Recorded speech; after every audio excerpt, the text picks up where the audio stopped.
So, I made more of a conscious effort to watch new movies last year, both in terms of the classics I'd never gotten around to and the stuff that actually released in 2023. The latter is what I want to talk about today, because although 2022 is probably my favourite year for movies this decade, I did love a lot of what I saw last year as well. Obviously still a lot of bad, and I did originally intend to make this video ranking everything I'd seen from best to worst, but I tried a couple different times to write that script and I just couldn't get past the 5s and 6s because there really wasn't a lot to say about them. I also don't think I can feel that much hatred towards the really bad movies compared to just general apathy.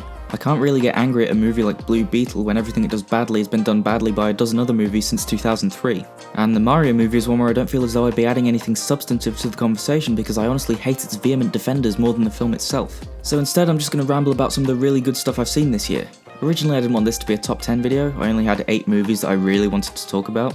In the time it's taken me to write this video though, I saw 2 more films from 2023 that I loved, so now I guess this is a top 10 after all. There were more movies from this year that were great though. Mainly Bottoms, Albert Brooks Defending My Life, The Killer, Still, a Michael J. Fox movie, Rye Lane, Godzilla -1, Kokomo City, You Hurt My Feelings, All of Us Strangers, Killers of the Flower Moon, The Boy and the Heron, Barbie, American Fiction, Oppenheimer, Evil Dead Rise, Past Lives, and The Delinquents. Just these are the 10 I want to talk about, fuck you. You fucking nuts! This was my first Todd Haynes movie. Carol has been on my watch list since I saw Tar last year, and I had a general idea about who he was as a filmmaker, but I had yet to take the plunge with his work until May-December. I also went in only knowing the tiny synopsis on Letterboxd, didn't watch the trailer or anything. And wow, yeah, I think I'm a Todd Haynes fan now. Just from this movie I have a pretty decent idea as to his directing style. The man loves slow zooms, and they really do work here with the tone. The cinematography and the music work incredibly well together to create a sly, creeping tone that leaves you unsettled. I mentioned Tar before, but both it and May-December share this way of making your opinions on a character swerve constantly throughout the film. You'll share a scene with Julianne Moore's character and feel really bad for her, and then in the next you'll be sobered by the subtext of what's happened to her and her husband and how horrible the whole thing is. And to talk about the performances for a moment, both Moore and Natalie Portman give 2 of my favourites of the year. The latter especially. There's a grossness to her character as she sinks deeper and deeper into her role, and a scene towards the end of the film where she's reading off a letter by Moore to practice playing her is impressive and unsettling in equal measure. Charles Melton I hadn't seen in anything prior to this, but he really does give an uncomfortable, reserved performance. The score too, it's quite, I guess bombastic would be the word I'd use. It works for the movie though, and I can hear it all in my head even now. Wish I could actually listen to it in this country. The movie didn't get that large a release in the UK, but if you're able to find it on Sky Cinema or whatever, definitely check it out. Man, I spent hours of my life stomping. I'm not really a Marvel guy anymore. I was when I was like 12, but in terms of the movies I checked out a few years ago now. That said, my favourite MCU entry was Guardians 2, tied with Iron Man 3 and Thor Ragnarok, and I think James Gunn is pretty cool when it comes to writing a well-rounded script. And if I'm going to start anywhere, I would say that the screenplay for Guardians 3 is the best of the trilogy. The jokes were usually quite funny, or at least clever, and despite the runtime the film never feels meandering or like it's a slog. Everyone gets a great conclusion to their arcs, and the film doesn't feel like it's trying to wrap things up while still teasing future movies. And what was the last MCU movie to do that? Endgame? Iron Man 3? Visually, the movie looks gorgeous. The colour grading is rich and vibrant, which is something Marvel have been trying to do with their other films but can never get it to look quite right, or I guess not like it's a Disney Plus original. Thankfully, it seems as though the animators weren't worked to the bone on this project because pretty much all of the effects look great and finished, which shouldn't really be a high bar to cross, but the studio system is really in the shitter right now when it comes to treating their employees fairly. I'm convinced that cinematographer Henry Braham and James Gunn can do no wrong together, because in the Suicide Squad I noticed how well the slick camera movements matched Gunn's writing style. It felt very comic booky, and it's here in Guardians too. That is, Guardians as well. The cast all clearly care about the film and they're trying to one-up each other with the emotional performances. Chris Pratt in particular gives a pretty heartbreaking performance. I was surprised by how good he was in this. There's quite a lot of disturbing imagery as well, which was a nice change. It never goes as far as the Suicide Squad, but it's at a level that fits the tone these movies have had so far. The score could have used a bit more of the main Guardians theme, in my opinion, and the licensed music still doesn't top Volume 2 as my favourite, but it didn't detract from the experience all that much, and there are some really good ones in there that aren't too imposing. In the Meantime, I mean, how have I not heard that song until now? Overall, the film is just a great conclusion to the last bit of goodwill I had for Marvel movies. I don't have to care about them now, and it feels amazing. I'm glad that we got at least one more great movie out of it. I don't want to make myself sound too much of a big muscly man, but horror movies don't really scare me anymore. Horror video games? Oh, I'm a total puss. I think just the fact that I'm a film student and thusly having to dissect how these things are made 24/7 has taken some of the mystique for me. That said, when a movie gets me, it really gets me. Nope has a scene in it that I still get horrified watching. That film fucked me up. Usually though, if I like a horror movie, it's because it has some really cool stuff in it rather than because it made my tummy hurt. Hereditary is a great example of the former. Talk to Me is kind of a perfect balance because it did unsettle me quite a few times, and then whenever it didn't, it showed off some insanely cool cinematic techniques. Already we're seeing Hollywood films try and replicate the whip tilt shots the directors use in this movie, and it's like they don't get why they're effective in it. That's usually the mark of an innovative film though, when Sony tries to copycat, and the cinematography is outstanding. It's the main thing I took away from the film, and despite their action background, you can tell the filmmakers knew how to adapt their style to fit the horror genre. Anyway, this movie was great. The acting was all convincing and every teenage character was just the right amount of utterly detestable. Sophie Wilde was able to straddle the line between emotionally effective and spooky scary from scene to scene in a way that I feel has gone underrated this awards season. The script as a whole is well written, and even though you do get the metaphor quickly, it still has a lot of depth with the imagery it presents. As just a pitch for a horror movie, it's so fucking inventive too. The hook of the film is palpably smart and new and intriguing. It's certainly the reason why I saw it. As mentioned, there's also a lot of messed up stuff in the film. The build-up and rising tension beforehand is great and effective, but often I was impressed by just how far they go with the gore especially. That was something I appreciated in another favourite from 2023, Evil Dead Rise, but Talk to Me's more serious tone and sense of realism make it more frightening for me. Not saying that an Evil Dead movie should be serious, obviously, they're just two different things. All of this to say, I was surprised by Talk to Me, and it's up there with my favourite horror movies of the decade so far. I really hope these guys do well with Street Fighter, fingers crossed. Spider kiss, spider punch! Spider kiss! Into the Spider-Verse was a good movie, and in spite of how checked out I am with the superhero genre at this point, I was very excited for Across the Spider-Verse, and it delivered. The animation is characteristically stunning and goes beyond what you'd expect from Spider-Verse. It's detail in excess, but never once in a way where the image feels cluttered or poorly composed. Every instance of a new animation style is fun, charming, and visually beautiful. The score is unbelievable, and it might be my favourite aspect of the film. It was already impressive in the previous movie, but Daniel Pemberton outdoes himself here and creates such a smart and memorable suite of music. There's a lot more fuzzy electric guitars, I suppose because of Gwen's greater presence in the story, but whatever the case, it worked brilliantly thematically and heightened the tension in a lot of scenes throughout. I remember everyone had issues with the sound mixing being seemingly unfinished, but maybe my screening had a later cut of the film because I didn't have any problems understanding the characters. I forgot that it was even an issue to look out for like 10 minutes into the film.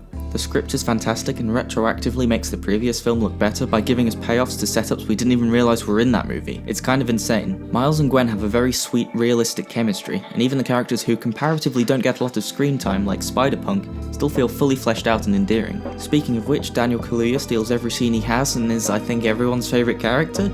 The biggest point of contention with this one is that it's a part 1 and very much ends like it's not the full story, and if I were to flag up any issues with the movie, that would be mine. The last 20 minutes or so do feel like they're going on a bit long, but other than that the pacing was pretty great despite not being the entire narrative. It certainly doesn't feel like nearly 2.5 hours. I think that only when Beyond the Spider-Verse comes out can we truly judge how good this series is, but so far I'd say we're 2 for 2. This movie was so good. That's what the man! In my opinion, we've been sorely lacking films like Her, Being John Malkovich, Adaptation, really just anything by Charlie Kaufman or Spike Jonze. Dream Scenario really is in the spirit of those movies though. From the trailer I didn't really know what to think, but the conviction with which the film presents its ideas really surprised me. The script is funny, this is without a doubt one of my favourite comedies of the year, and it has a lot of similar satirical beats to those other great movies I mentioned a second ago. Specifically the pseudo-futuristic concepts in Her. You'll know what I mean if you've seen the film. It's an ingenious setup that lends itself well to comedic, dramatic, and even philosophical moments. I also just had no idea where it was going for most of the film, which is always something I appreciate in comedy especially. The ending was honestly quite moving. I found it impactful and heartfelt, and though bittersweet, still satisfying for the narrative that the film was telling. Nicolas Cage gives probably the performance of his career, one that's tied with Bringing Out the Dead and Adaptation for me.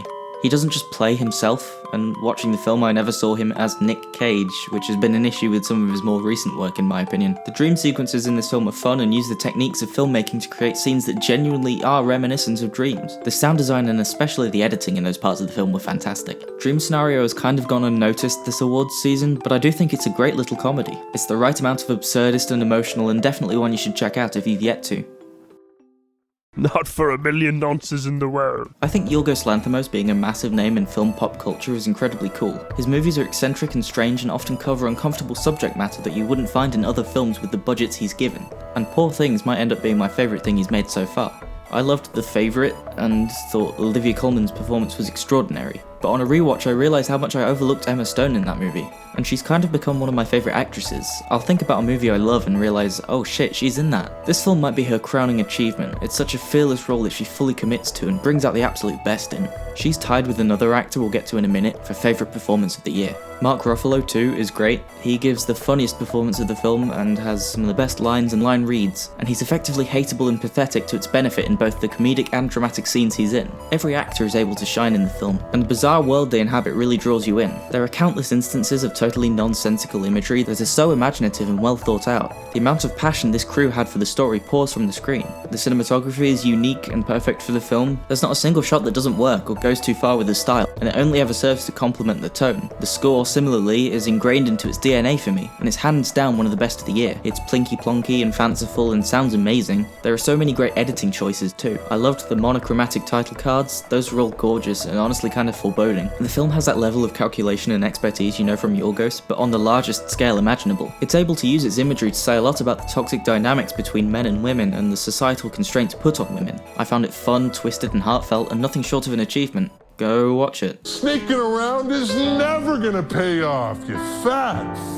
I'm not one of those people who hates Tom Cruise, but I don't think he's the saviour of cinema either. I think he's really good at making fun action movies, as is director Chris McQuarrie, and the Mission Impossible series has been a bit of a constant throughout my filmmaking life. I remember when I was younger I saw the DVD cover for Ghost Protocol in Asda and was entranced by how striking of an image it was. First off, you need to see this movie in a theatre. It's not a case like Top Gun Maverick where I skipped it in theatres and then wasn't wowed by it when I eventually caught it on streaming. I watched this again at home with my dad because he really likes the franchise too, and it was still a blast and very impressive. But that said, if you see a Dead Reckoning screening being advertised near you in the future, it's in your best interests to watch it because it commands the big screen. Fittingly, the cinematography is massive. All the different sets and locations are colourful and interesting, and they're all used to their fullest extents. Around the time I saw the film, I moved to Birmingham and got a bit starstruck because the train station was where they filmed the initial airport sequence. I have trod the ground on which Tom Cruise ran. It's only downhill from here. The film was also really funny. A lot of the humour comes from how grounded the characters are in these over-the-top scenarios, and by this point in the series everyone is so well defined that it's just one scene of fan service after another. And you worry for their safety too. Writing characters in action movies that the audience cares about is such a lost art at this point, so I'm thankful that this franchise is keeping it alive. Even though the film is nearly 3 hours, it never feels like it. Every action set piece is so tightly knit that you're pretty much on edge throughout. We all knew what the big stunt in this movie was going to be from behind the scenes featurettes and all of the marketing, and yet that part of the film still had me with a pit in my stomach the size of your mum. The stunts here, and I think this goes without saying by now,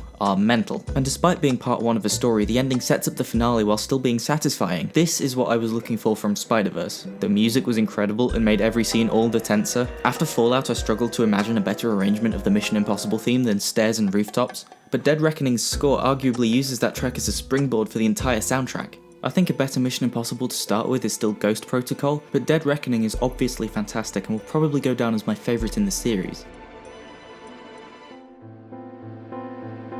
Under the Skin is one of my favourite films ever, and it's become a weird comfort movie for me. Don't get me wrong, it's very distressing. It puts you in this kind of trance where for an hour and 40 minutes you're locked in this uncomfortable world.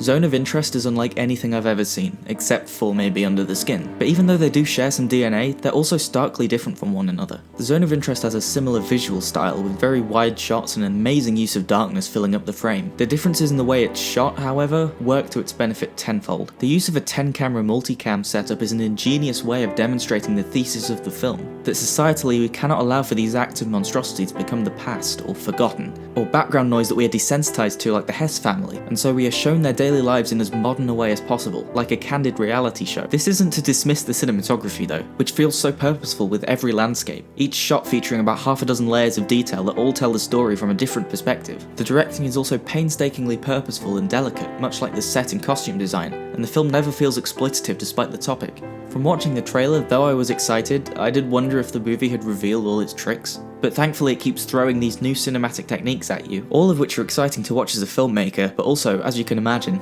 bloody horrifying. I don't want to spoil the ways in which this movie attacks you with its disturbing scenes, but it does kind of leave me having to pick and choose what I can say about it. I'll leave it at the decisions with what this film does and doesn't show, and the ways it won't show something, were great. It's also a perfect length. One could read the synopsis and assume this is slow cinema, but all of Glazer's movies use just as much time as their stories need and no more. And despite the pacing and the flow of the film not being like your traditional narrative, it just flew by for me on both watches, and I have since seen it a third time, and it felt like an hour. So that just goes to show, doesn't it? The cast is all amazing. I didn't recognise Christian Friedel as the lead actor from The White Ribbon until after I'd seen the film, but regardless, he does an inspired job, and as if his character being a Nazi wasn't enough, the way he slinks around in his scenes just makes him despicable. Sandra Hüller too is great, and even though this isn't my favourite performance from her this year, I mean, that just says something about how good of an actor she is that she's featured twice in this video. Mika Levi, I think, is my favourite composer of all time. I watched Jackie after Zone of Interest because I loved their music in this so much. It's only used a handful of times compared to Under the Skin especially, but when it is, it jolts you upright in your seat, and it's always incredibly effective. The final piece during the credits especially was like listening in on hell, it was so good. The sound design is really the main star here, and what the entire rest of the film is built around.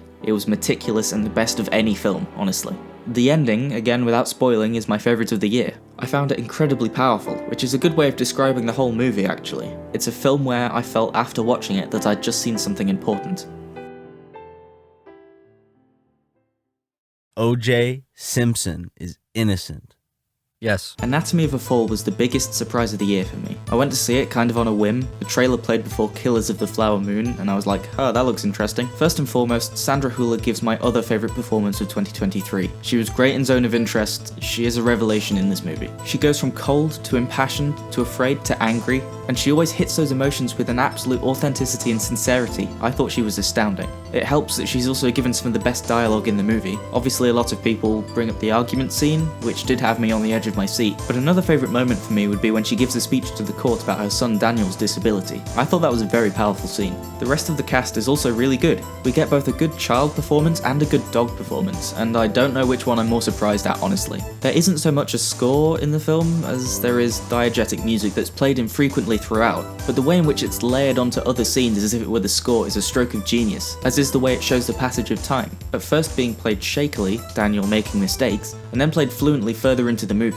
Details like that are what I love about all my favourite films. I thought the pacing was also great. On my first watch, the opening leading up to the courtroom felt a tiny bit slow. I liked what I was seeing, it was just something I noticed. But on a rewatch, I was taken aback by how immediately that part of the movie came to an end. It's really engaging and it's a story you find yourself getting lost in. This and Zone of Interest are neck and neck in terms of my favourite cinematography of the year. Though not as outwardly stylistic as the former, Anatomy has so many amazing shots and really good blocking too. The camera will often move in a way you weren't expecting it to. I can think of moments in the courtroom scenes where it will pan back and forth between Sandra and the Advocate General like we're in Daniel's POV. The way the editing shows us Daniel's thought process in this part of the film is also excellent. Overall, this is an inspiring movie.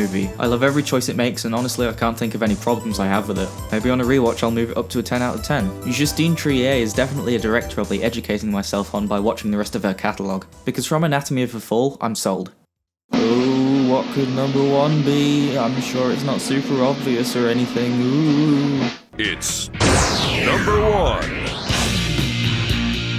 My favourite movie of the year was always going to be Blackberry, because everything about the film is pretty much tailored to me. It's got a bunch of jokes that are really nerdy and specific to the stuff I love, like name-dropping John Carmack. It's taking the reference humour of Nirvana the band The Show and using it to flesh out the time period in which the film is based, as well as just being really funny. Those jokes never undercut the drama of the scene though, and you find yourself getting incredibly invested in the power dynamic between Mike, Jim and Doug. All of the performances bounce around in the film and elevate the script to an even higher bar. Glenn Howerton has gotten most of the buzz, and he's amazing, of course. Jim could have been quite a surface-level, conniving character, but in Glenn's hands you come to understand his psychology and the deep-rooted reasons why he inevitably fails. He's comedically intimidating and does steal every scene, but I think Jay Baruchel is equally good in the film. Just like Glenn, you immediately get what he's about, and can almost predict his downfall based on his character flaws and quirks. He also has two of the best payoffs in the movie that are both so satisfying. Sungwon Cho, Carrie Elwes and Matt Johnson all give really funny performances as well. The editing is amazing, there isn't a single scene that lingers for too long or feels repetitive, which was honestly a risk with this movie. It owes a lot to The Social Network, but it never comes across as a rip-off, despite how similar the stories end up being, and that's thanks to how Johnson shoots the film. As RIM becomes a larger and larger corporation, and we see the extent of the patriarchal, tribalistic workplace, the scenes are shot with a longer lens, to the point where it's almost like a nature documentary. The colour grading too makes the film look beautiful. Every needle drop does a great job of setting the time period and the tone, and they're all good songs too, look at that. The montage of Glenn selling phones set to Honey by Moby is probably my favourite. But the opening credits were also brilliant, and I'd say the most Nirvana the Band-y.